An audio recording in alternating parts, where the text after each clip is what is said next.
Good morning. Well, I guess good evening. This is Ruth and I'm with Fay Hollow Homestead, and I'm out in the garden and I'm puttering because that's my favorite thing to do. And it's really all that I have energy for right now since we're getting better from being sick right now. But today what I'm going to do is I'm going to be planting bulbs in my food forest, and I'm also going to be transplanting a lily plant because I planted in the wrong spot. So I've got these beautiful daisies right here they're probably one of my favorite plants in the whole garden just because they're so meaningful to me. They're my dad's favorite flower. And I planted this lily.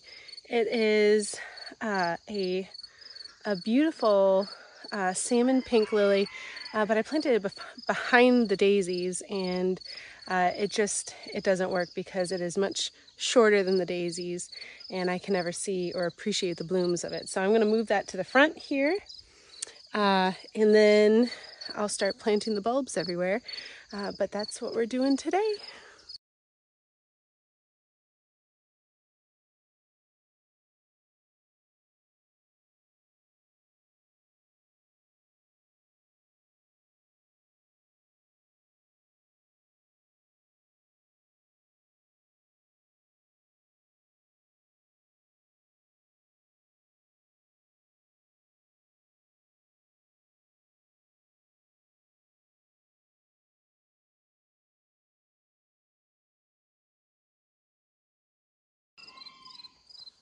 Okay, well, I think that looks a lot better.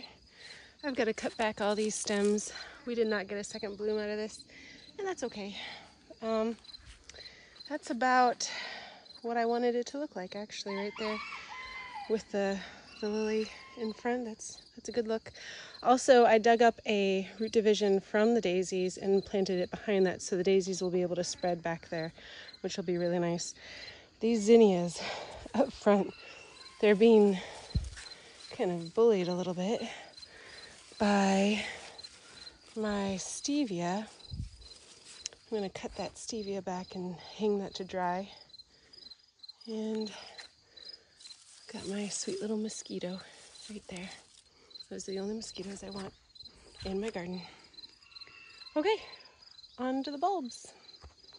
So I'm thinking about taking this and one of these, maybe 6 of these. So there's 5, and then I'll use one from here, and then putting those right next to the front gate, just so that there's like that little pop of color as people walk in, and then just kind of spreading everything else out around. I think the hyacinths, I think that they would be really pretty there, but I think I'm going to put them around the grape arbor just because early in the spring I want that pop of color right there, and I think that'll do it. I think that'll be really pretty. Okay.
so I got the bulbs all planted, which is really exciting because you know, we're recovering from being sick, you know, the sickness that's been going around the last 2 years. And I mean, it didn't hurt us, it just made us really tired. And I am exhausted every day after doing pretty much anything right now. But I got to get things done. There's a lot that needs to be done, and I enjoy doing it. And so I'm going to do what I can. So I got done with the bulbs, which is really nice. But now I have these cuttings of mulberry trees that I took, and they are all doing really, really well. And what I'm going to do is I'm going to plant them along the fence that lines up against where the chicken coop area is, because I figure in my mind, those are the areas that are not going to shade out any other plants that I have. I have some good space around there.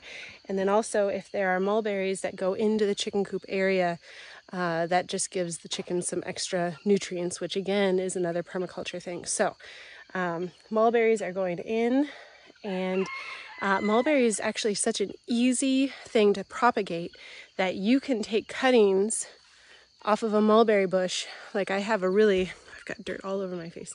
I have a really big one right here. I could just take tip cuttings off the ends of these branches. I could stick them in the ground and just like stick them in, and that would be enough. The same thing for elderberry. And I have one tree that is big enough of my elderberry that I am excited about being able to do that. So I'm going to take cuttings off my elderberry as well, probably tomorrow, and I'm going to stick those in the ground. And I'm also going to do that with my mulberry. Look at how tall this mulberry is. Wait, there it is. See how high it is? That grew just this year. I cut that down almost to the base this year in the spring because the hardwood had died, and so I cut it back all the way down to the base, and that's how much it grew. It's got to be 15-20 feet tall right now. And this one did really well. A lot of the hardwood up to about halfway right here survived and stayed alive over the winter, just because it's in a sunnier area. It had a little bit more, I guess it was a little bit farther along than this one over here. And so I got mulberries off of that bush tree. Some people prune it into a tree, some people prune it into a shrub, so you can have both. That one had enough hardwood that overwintered well that I was able to get mulberries off of it. This one did not, but this one will next year have mulberries on it, which I'm very excited about. So I've got about 14 mulberry trees that I'm going to plant along this back edge, and then I will call it quits for today because I don't have energy.